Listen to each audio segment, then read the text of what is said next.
Bem-vindo ao segundo programa da nova temporada da grandiosa enciclopédia do Ludopédio. Vamos entrar na cápsula do tempo para mais uma viagem pela história do futebol, como sempre acompanhados pelo Rui Miguel Tovar, jornalista e autor de várias obras sobre o desporto que move multidões. E pelo João Nuno Coelho, mestre e licenciado em Sociologia, autor também de vários livros sobre o futebol e seus heróis. Eles também são os heróis deste programa, os nossos mistérios da história do Ludopédio. Bem-vindos. Boa tarde. Já iremos conversar sobre os principais temas da semana, mas para já a síntese do programa de hoje. O Desportivo de Chaves regressou a esta época ao convívio dos grandes e teve um arranque de temporada digno das melhores equipas e comparável ao desempenho registado nas décadas de 80 e 90 do século passado. 17 anos depois, os flavienses voltam a sonhar e fazem jus ao lema de que, para lá do Marão, mandam os que lá estão.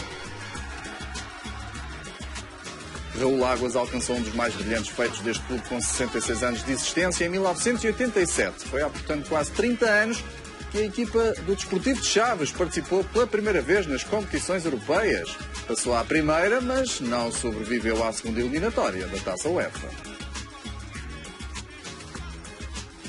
Cromossomas e o futebol é um lugar estranho. As rubricas habituais, com imagens escolhidas a dedo pelos nossos mistérios. Hoje, com um golo de se lhe tirar o chapéu e um ídolo brasileiro celebrado pela equipa de futsal do Irão, que festejou não o próprio apuramento, mas sim o jogador emblemático do adversário, que tinham acabado de bater no Mundial de Futsal, que está a decorrer na Colômbia. Para ver mais à frente, na grandiosa desta semana.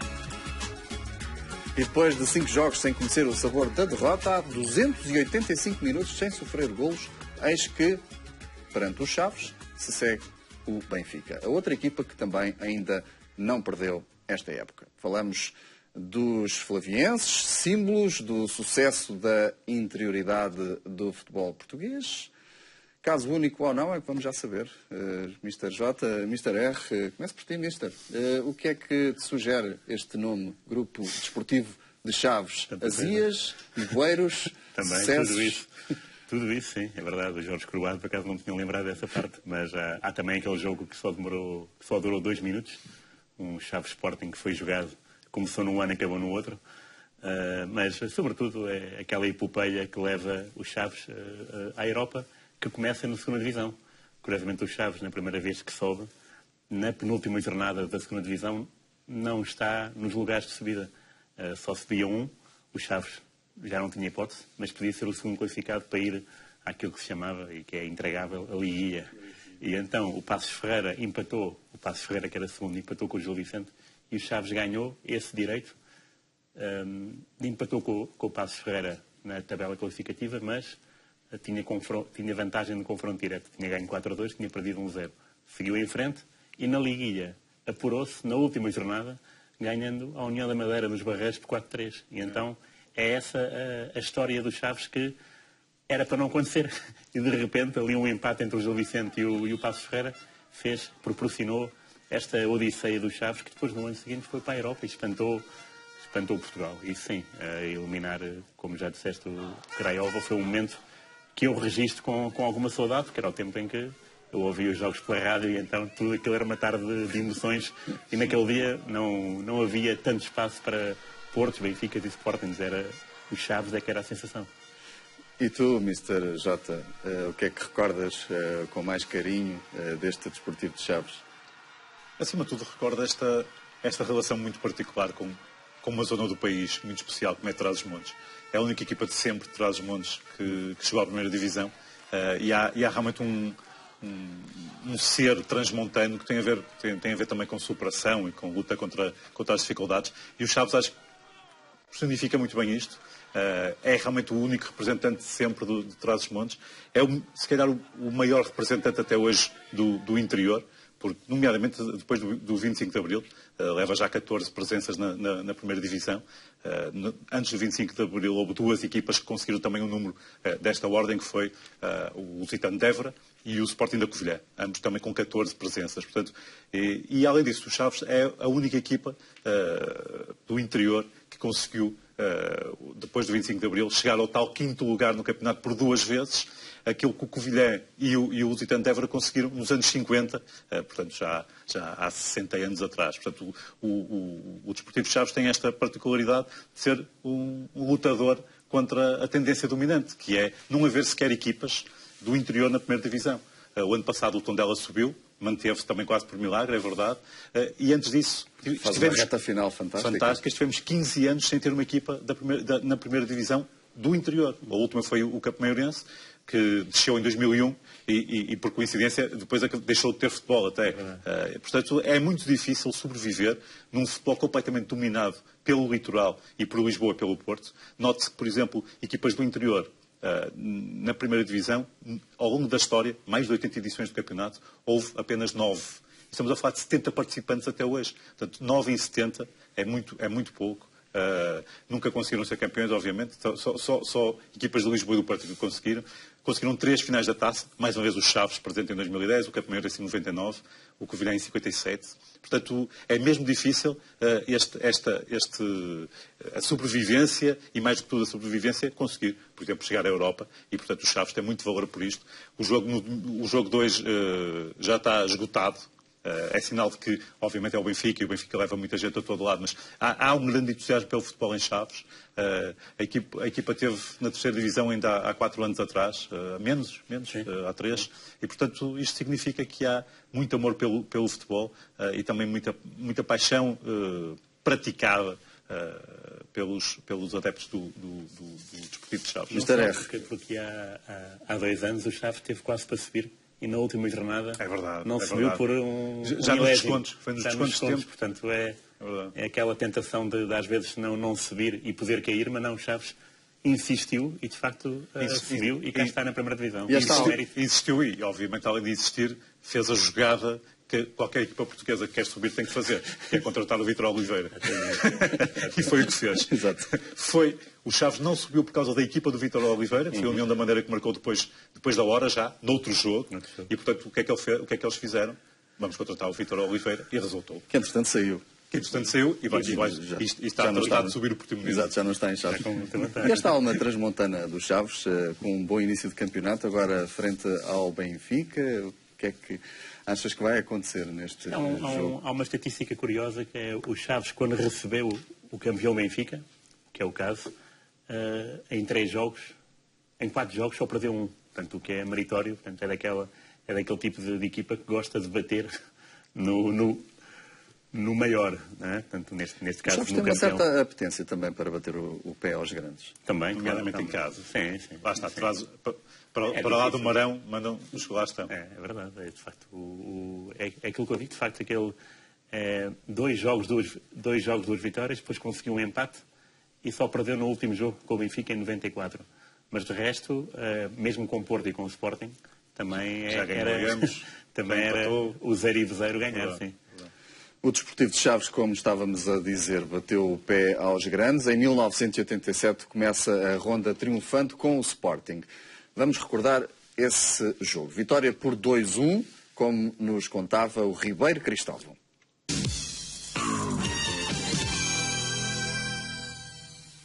Logo nos primeiros instantes do jogo, a equipa transmontana deu indicação segura das suas intenções. Forçar o ataque e marcar o mais cedo possível. E assim, quando estava apenas passado o 2º minuto, o Chaves inaugurava o marcador através de uma oportuna entrada de Jorge Silva com a defesa leonina parada. Os Leões ainda tentaram responder, mas o seu futebol era desgarrado e pecava por evidente falta de finalização. Povoando bem o seu meio-campo, os flavienses taparam ao Sporting todos os caminhos e conseguiram ser mais ameaçadores no meio-campo adversário. E quando Jorge Plácido fez, aos 15 minutos, o 2º golo da equipa transmontana, ninguém ficou admirado no estádio municipal. Afinal, a equipa do Chaves era a melhor e merecia a vantagem. Houve depois um ligeiro equilíbrio à passagem da meia hora. E aos 35 minutos, Mide consegue reduzir a diferença. Um bom lançamento para Mário, remate pronto deste e o guarda-redes Padrão a não conseguir segurar, com Mide muito oportuno a atirar para a baliza. Estava quase a concluir-se o primeiro tempo e o domínio era claramente favorável à equipa da casa. O segundo tempo principiou com o Sporting a perder uma bela oportunidade. Nid conclui, assim, na grande área dos Chaves. A insistência de Virgílio também não vai resultar. Padrão está lá e, sobretudo, é seguro. Esgota-se aqui a fraca chama e a pouca produção leonina. Para além do bom resultado, fica também a exibição convincente dos Chaves. Não deixou jogar o Sporting e a sua vitória peca apenas por ser escassa. Mais um golo para os transmontanos e estaria feita justiça. E a satisfação fica aqui bem vincada no final da partida, quando o público exulta pela terceira vitória consecutiva no Estádio Municipal de Chaves. Belíssima maneira de começar o ano, um jogo a 4 de janeiro, péssima maneira de começar o ano para o Sporting. Misters? Não, era costume o Sporting ir a Chaves de janeiro. Havia estas coisas das bolas quentes e bolas frias no sorteio. Afinal, tem razão de ser. E apanhar frio mesmo. Apanhar muito frio. Um balde de água fria. Exatamente. O que é que mais vos surpreendeu nestas imagens? Bem, para já o Rui estava a fazer o comentário que eu acho que vale a pena reproduzir, que isto foi pouco tempo depois do Sporting dar 7 ao Benfica. Portanto, a seguir foi perder as Chaves. Faz sentido. A equipa era treinada pelo Manuel José. Era realmente um pouco instável, era pouco regular, digamos assim. E esta foi a primeira vitória de sempre dos Chaves perante um grande. Convém notar que no final desta época o Chaves era quinto classificado, conseguiu o quinto lugar. Tinha subido na edição anterior e entre 86 e 90 consegue tirar 2 quintos, 2 sextos e um 13º, o que é absolutamente fantástico. Neste ano, o terceiro lugar foi para o Vitória de Guimarães, em 86, 87. Curiosamente, em 89, 90, quando o Chaves volta a ficar em quinto, o Vitória ficou em quarto. Portanto, eu acho que o Chaves este ano está a desejar ardentemente que o Vitória fique bem classificado, porque normalmente é sinal que eles conseguem ficar em quinto lugar. Ralf Mead ali no ataque do Sporting. O Ralf Mead tinha sido uma grande figura no 7-1 também, não é? O Manuel Fernandes marcou 4, mas ele também fez a sua conta. E era um jogador que vinha do Arsenal, tal como o Joel Campbell, agora, na atualidade. E era um inglês que curiosamente apareceu no meio do estágio do Sporting, na aldeia das Acesteias. Apareceu com um empresário ligeiramente mais velho do que ele, tipo, ele tinha 21 anos e o empresário tinha 24. E quis se exibir e o Manuel José, ok, então vamos lá ver o que é que tu vales. E contratou-o ali. Porque de facto ele era bastante habilidoso e era muito forte. E o Ralf Mead teve até bastante importância em jogos europeus, sobretudo. Marcou ao Atlético Bilbao, marcou ao Colónia e depois marcou ao Barcelona. Portanto, era um jogador que tinha esse talento, essa apetência. A apetência para marcar em jogos importantes. O jogo de Chaves não sendo importante, mas era um jogo em que o Sporting estava ali aflito, né? E o golo é pleno de oportunidade, que diz bem dele. Que ele era um jogador que passou assim como uma flecha pelo Sporting, mas que deixou marcas. E teve outras ocasiões, como vimos ali, exatamente, para marcar, mas realmente aqueles Chaves era muito complicado. Aqueles Chaves era... Logo aos 2 minutos a marcar. Trabalho do Raul Águas, não é? Que acabou a carreira nos Chaves, jogando aliás poucos jogos, tomou conta da equipa, sua primeira experiência, imagine-se, conseguir em 3 anos um quinto e um sexto lugar, aliás, 2 sextos e um quinto, 2 sextos lugar e um quinto é extraordinário. E com jogadores que conseguindo fazer uma mescla de jogadores que tinham algum reconhecimento. Estou a pensar no caso do Radi, que era um jogador búlgaro que veio do CSKA de Sófia. Nem sei se antes não tinha tido uma experiência já no estrangeiro. Veio diretamente do CSKA. Jogadores como o Jorge Plácido, que depois conseguiria chegar ao Porto, não se afirmou propriamente, mas conseguiu chegar ao Porto. O Jorge Silva, o irmão do José Luís, que chegou a jogar no Benfica. Portanto, e depois alguns jogadores, até da casa, não é? Até transmontanos, como o Gilberto, o Diamantino, o David, o César Silva. Uma equipa que, e nesta altura era possível fazer isto, que era manter os jogadores durante muito tempo. Muitos destes jogadores mantiveram-se no Desportivo de Chaves durante 5, 6, 7 temporadas. Alguns acabaram lá a carreira, o que transmitia uma grande consistência. Não é? Não há nada como jogar juntos para se criar os tais mecanismos, como se costuma dizer. As tais rotinas. As tais rotinas. E esta equipa tinha isso. Conseguiu ao longo destes anos manter os seus jogadores, quase todos portugueses. Também ajuda ao maior entendimento, obviamente. Não é uma questão de xenofobia, é uma questão de prática, é mais fácil construir quando há uma partilha também cultural entre os próprios jogadores. E, portanto, esta equipa tinha muito essa dimensão. Curiosamente, tinha uma certa tradição também em contratar jogadores do leste, nomeadamente búlgaros. Estou a pensar no Radi, mas também no Slavkov, no Tanev, o Rudi, que era jugoslavo. Portanto, uma inteligente política de contratações baseada também depois nos homens da casa, que criaram lá raízes e faziam desta uma equipa muito forte e muito personalizada. Eu lembro-me do episódio do Radi, que ele chegou de... Ele era para sair antes da Bulgária, só que quis aproveitar o Mundial 86 para ficar no país e poder ser convocado para o Mundial. Foi convocado, jogou os jogos todos, fez tudo, até aos oitavos de final, eliminado pelo México, do Negrete, que depois jogou no Sporting. E o Radi, no primeiro jogo que tem em Portugal, marca um autogol. Ele é avançado. E o que ele diz é que foi um lançamento lateral. O padrão guarda-redes disse deixa. Ele não sabia o que era deixa ainda, não é? E então meteu a cabeça à bola quando foi autogol. Lá está aquela questão da barreira linguística que, neste primeiro caso, serviu de lição, mas o Radi não se intimidou e marcou logo no jogo seguinte ao Benfica. Penso que foi o Slavkov que esteve antes no Saint-Étienne, antes de chegar aos Chaves. Mas o Radi marcava muitos golos. Esta época marcou 11. Na época seguinte, 87, 88, marcou 22. Portanto, números impressionantes. Para um jogador que muitas vezes até jogava a partir do meio campo. Portanto, era realmente um jogador de enorme qualidade. E estamos a ver, não é? Quer dizer, não é normal termos um jogador internacional búlgaro reconhecido a jogar no Desportivo de Chaves. Esta é que é a realidade.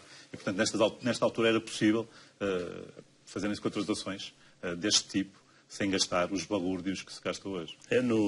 Nesse ano do Radi, 22 golos, eu lembro-me que ele foi líder do melhor marcador do campeonato até 2 jornadas do fim, teve 21, só que ele depois, a 5 jornadas do fim, tinha 21 e depois nunca mais marcou. E, entretanto, o Paulinho Cascavel, que jogava no Sporting e que tinha sido o melhor marcador no ano anterior para o Vitória de Guimarães, bisou, por assim dizer, na bola de prata e roubou-lhe esse título, mas um jogador do Chaves ficar em segundo lugar como na tabela de melhor marcador é uma loucura saudável. O primeiro jogo dos Chaves na Taça UEFA saldou-se por uma derrota tangencial na Roménia, frente à Universidade de Craiova. Os flavienses estiveram a ganhar por 2-0, mas permitiram a reviravolta. Vamos à síntese do resumo, preparado então pelo Ribeiro Cristóvão. O primeiro golo surgiu aos 18 minutos. Contra-ataque rápido dos Chaves e após receber a bola de vermelhinho, Gilberto fez um belo chapéu ao guardião do Craiova. Segundo tempo, que mesmo assim principiou com os Chaves a aumentar para 2-0. Um golo que deixa bem patente a permanente determinação da equipa, pois os homens do ataque só pararam quando a bola entrou na baliza contrária. Radi atira de cabeça à barra e Vermelhinho, pleno de oportunidade, faz o segundo golo dos portugueses. Só 13 minutos mais tarde, os romenos encetaram a recuperação. E esta começa com um penalti que deixou dúvidas àqueles que assistiram ao encontro e motivou na altura alguns protestos. Fica, no entanto, a sensação de que a Guita é preso o pé quando sai do lance que disputa na grande área.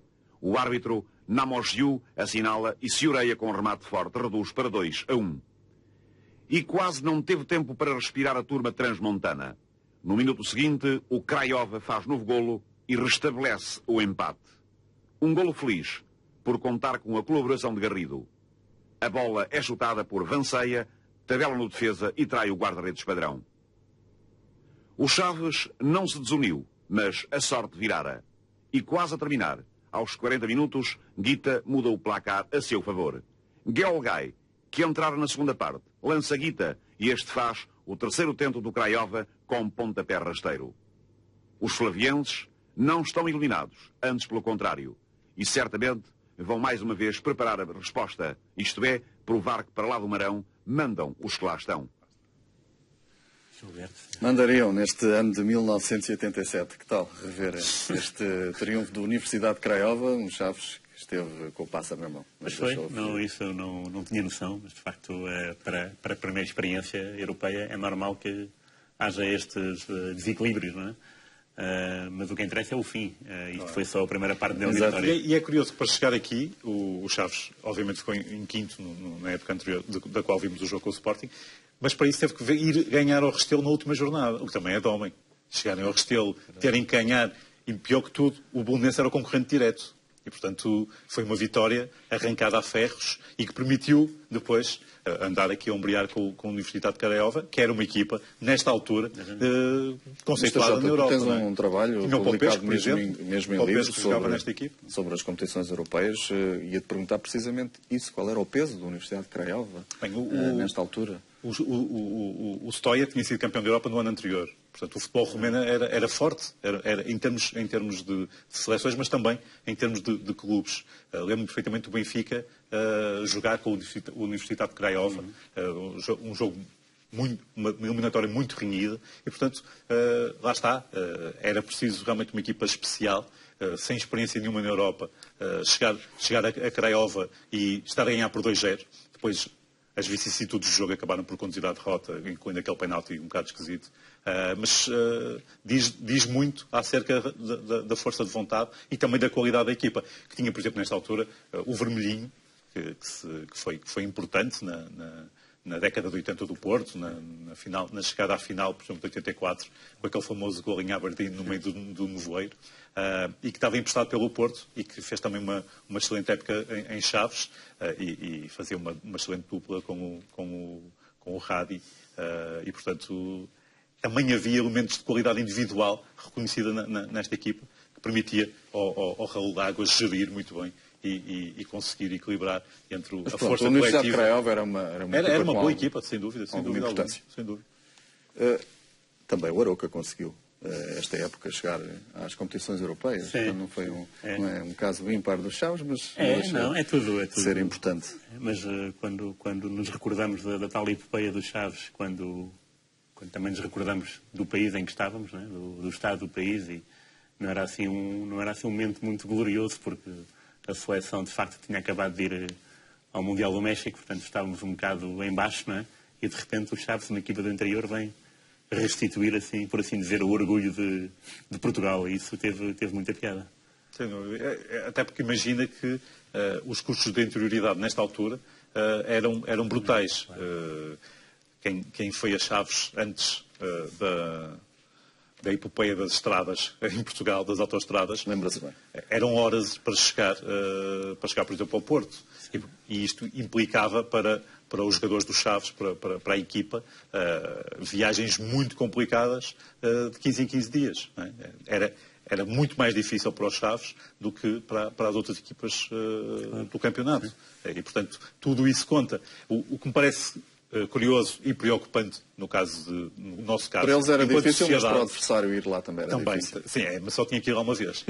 Mas o que me preocupa um bocadinho, enquanto sociedade portuguesa, é pensar que antes do 25 de Abril houve mais presenças de equipas do interior na primeira divisão.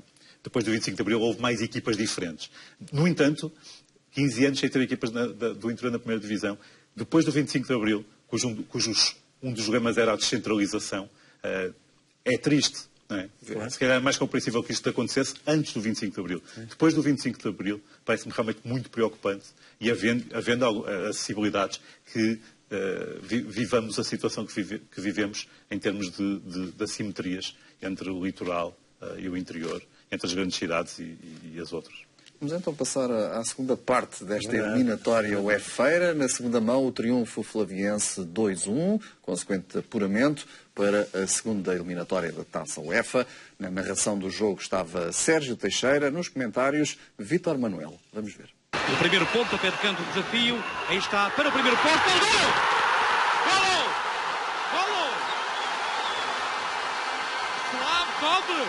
Slavkov, e que erro tremendo da defesa romena. De facto, Slavkov tem estado a demonstrar que não é um jogador qualquer. De facto, é um estrangeiro de grande capacidade. E eu, como não o conhecia bem, de facto estou a ficar extremamente impressionado com este jogador. Ora bem, mais um lance de perigo. Olha, um passe magnífico para Vermelhinho. Ele pode fazer o gol! Vermelhinho, gol! Gol! Gol de Vermelhinho! Golo do Chaves, é o golo da tranquilidade, é a alegria dentro e fora das quatro linhas, neste passe magnífico de Radi. Infelizmente não temos o gol da Universidade de Craiova, mas não faz mal, porque Foi marcado a 7 minutos do fim e, portanto, não foi propriamente a tranquilidade. Os Chaves ainda sofreu nos últimos 10 minutos. Foi um grande sofrimento. E também uma grande festa em Trás-os-Montes. Tenho uma surpresa para vocês. No final do jogo é a entrevista ao presidente do Grupo Desportivo de Chaves e ao treinador Raul Águas. Não tenho palavras para dizer realmente a satisfação que sinto e que deve sentir toda esta gente que assistiu a este maravilhoso desafio. Naturalmente que um homem que está naturalmente feliz é o Raul Águas. O Raul Águas que primeiro dá o abraço ao seu presidente e agora nos vai falar.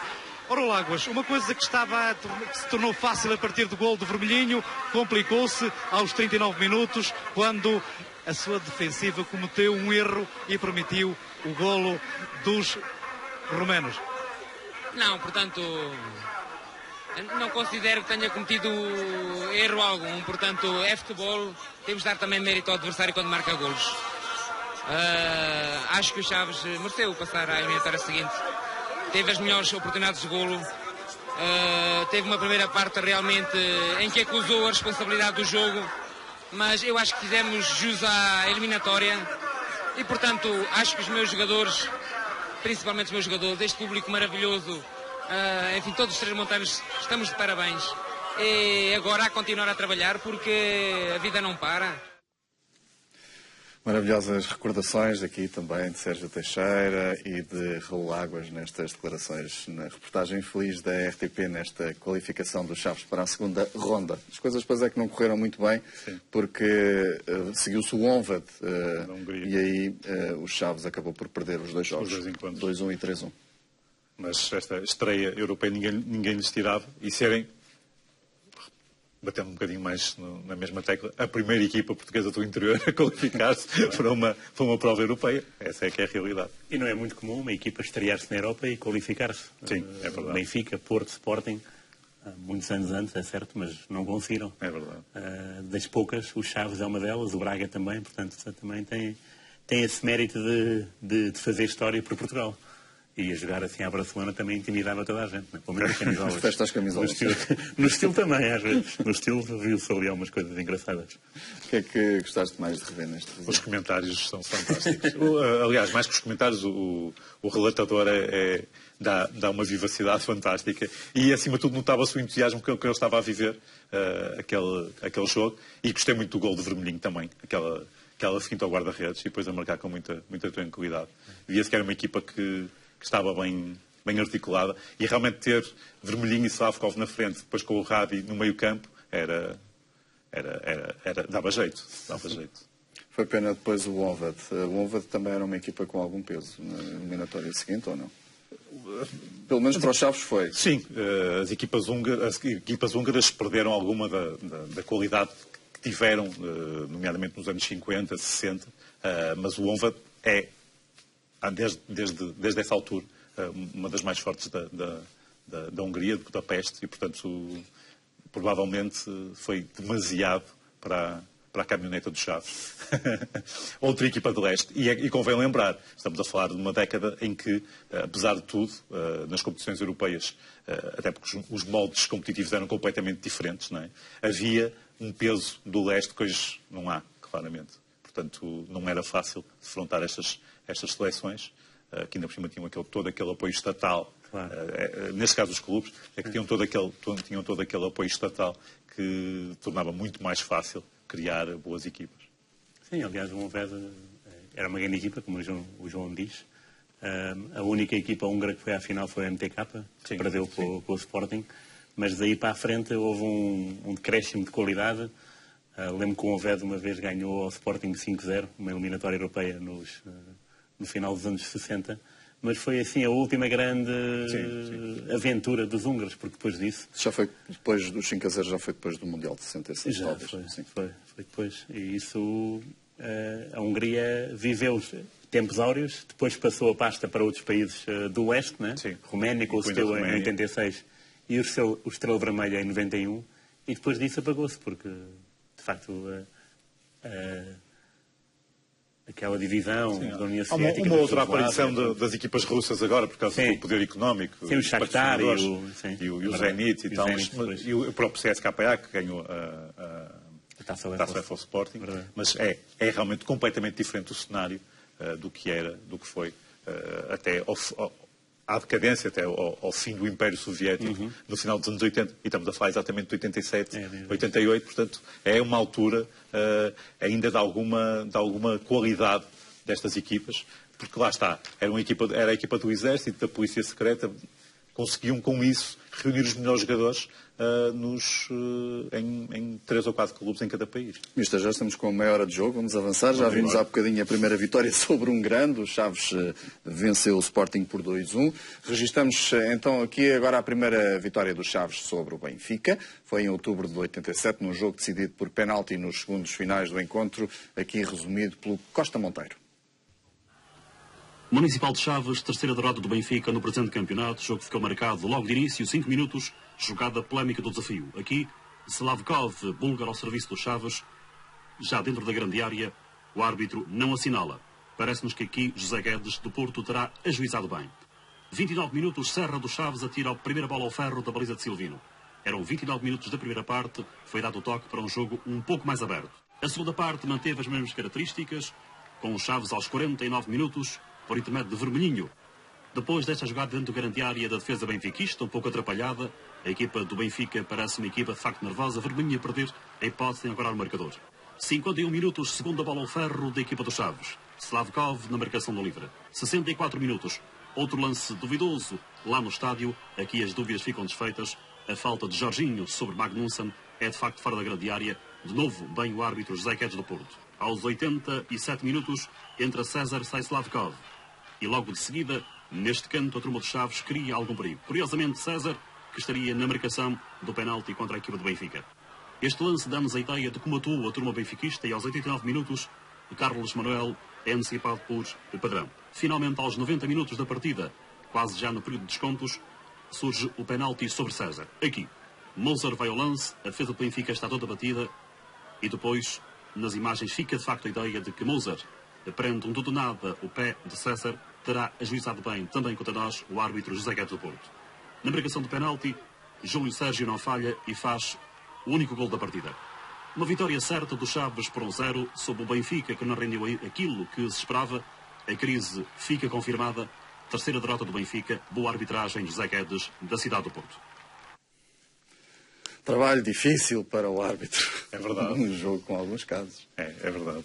Mas o que eu destaco neste resumo foi reconhecer ali o Serra, que foi jogador do Sporting de Braga depois, e que fez parte de um plantel do Braga extraordinário, porque tinha o Serra, o Serrinha e o Serrote. 3 jogadores diferentes, todos eles ligados com a Serra e os seus diminutivos. Quase impossível de acontecer, mas no futebol português acontecem coisas fantásticas. Mais um dia difícil para um grande, neste caso o Benfica, sim, em Chaves. É verdade, e um penalti no último minuto, não é muito comum um grande perder assim. Aqui foi até a segunda vez que isso aconteceu ao Benfica. Depois disso, só aconteceu outra vez, que foi em Passos Ferreira, há pouco tempo, num jogo da segunda volta, em que o Lima falhou um penalti na primeira parte, e depois o Passos Ferreira, com o Sérgio Oliveira, marcou também no último minuto penalti do Eliseu, que até mereceu uma polémica do Jesus, que desfez o lateral esquerdo. Portanto, desde 87 até então, nenhum penalti para o Benfica, e Sporting e Porto também não. Só aqui para pôr tudo no mesmo saco. Mas é curioso, é curioso a coragem do árbitro em assinalar penalti do Moser no último minuto, no ano em que, por acaso, o Benfica... Não estava muito bem pelo aquilo que ouvimos. Pois, mas foi no ano em que o Porto foi campeão europeu. Portanto, o Benfica foi campeão. Foi campeão o Benfica. Portanto, foi só um acidente de percurso. E o Chaves mereceu a vitória. 2 bolas ao posto. Uma do Serra e uma do Slavkov. E o jogador que converteu o penalti era o Júlio Sérgio, que foi uma grande esperança da formação do Porto.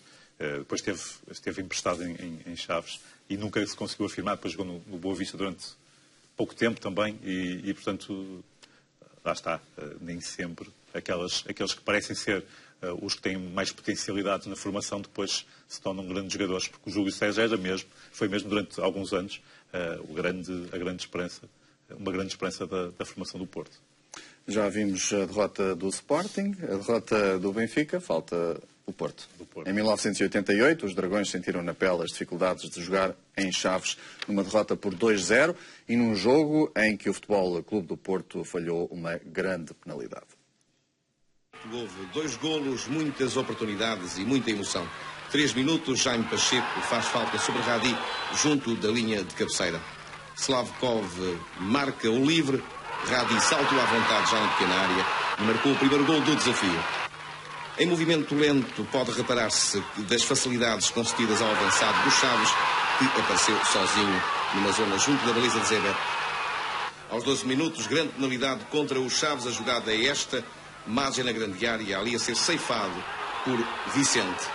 E agora, em movimento lento, Vicente derrubou o argelino ao serviço do Futebol Clube do Porto, ali na grande área. Chamado a marcar, André atirou ao poste. Foi aqui que o Futebol Clube do Porto perdeu a grande hipótese de não sair derrotado do Estádio Municipal de Chaves. E logo no minuto seguinte podia ter sido 2-0, remate de David, de grande defesa de Zé Beto, a defesa da tarde. Aos 20 minutos, o segundo golo do Chaves, Gilberto, teve tempo para tudo, atendendo a que Congolo foi pouco rápido. Arranque tardio e lento do defesa central do Futebol Clube do Porto.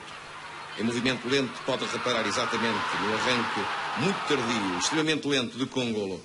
43 minutos, vamos reparar na grande hipótese do 3-0 para a equipa flaviense. Erasmo não partiu em posição de fora de jogo, passou por Zé Beto, calcanhar e bandeirinha a desviar pela linha de cabeceira. Segundos finais desta emocionante partida, Porto teve outra hipótese de marcar o tento de honra. Remate de Gomes, Filgueira desviou sobre o risco de baliza. Final do jogo, vitória certa do Chaves frente ao Porto por 2-0, com um trabalho positivo de Veiga Trigo de Beja, que no entanto nem sempre esteve bem auxiliado.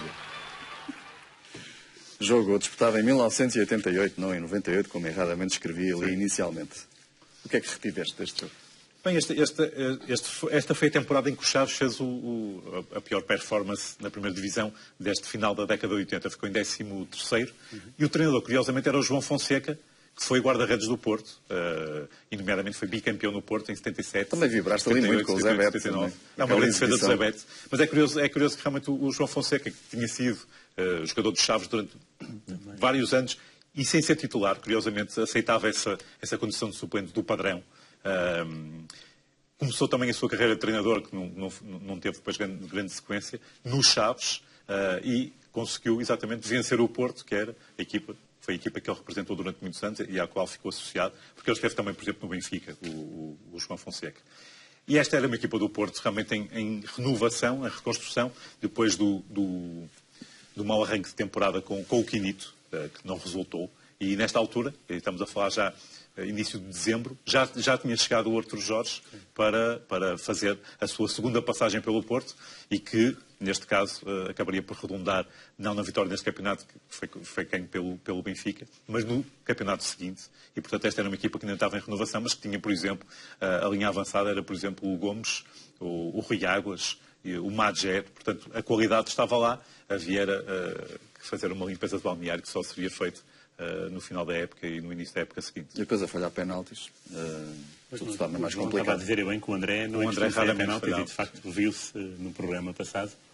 Porto, Rabat, Ajax, em 3 minutos o André marcou 2 gols de penalti como se fosse a coisa mais simples do mundo. É verdade. Evidenciar isso, aliás, o Gomes era o marcador oficial, mas às tantas falhou muitos penaltis mesmo. O Gomes falhou 7 penaltis. Sim. E passou a vez ao André, que era mais certeiro nesse tipo de lances, era muito mais... mais fiável. Mais frio, mais frio. Exato. Então é estranho ver o André a falhar no penalti, mas Chaves 2-0, uma vitória inequívoca. Aliás, o resumo demonstrou que 2 até foram pouco. Exato. Sim, aquela oportunidade de calcanhar foi já na parte final. Já valia tudo. Já estavam com a vitória garantida praticamente. Em 1990, o Chaves, orientado por José Romão, alcançava o 5º lugar no campeonato com uma vitória sobre o Tirsense por 3-0. Vamos também recordar este jogo. Em Chaves, a alegria natural da conquista do 5º lugar, que pode dar eventualmente o acesso à participação europeia.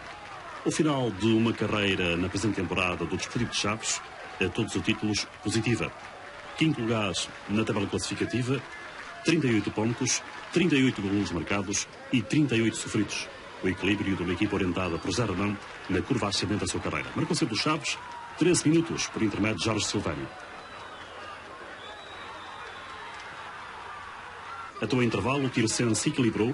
O Tirsense foi mais perigoso, mas seria o Chaves que aos 46 minutos marcaria o segundo golo. O futebol mais rápido sempre do Chaves, aqui em toada de contra-ataque para David marcar um bom golo, depois de um belo trabalho de Rudi, que teria particular saliência durante toda a primeira parte. Na segunda parte tudo será diferente. O Chaves surgiu mais acutilante, mais fresco e foi mais perigoso junto à baliza de Lúcio.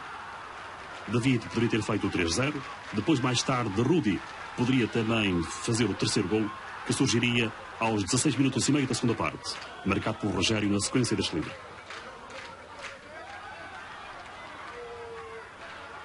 Um belo trabalho de Tanev. Era uma exibição tranquila na parte final da equipa dos Chaves, a merecer aqui o resultado positivo e o quinto lugar do campeonato.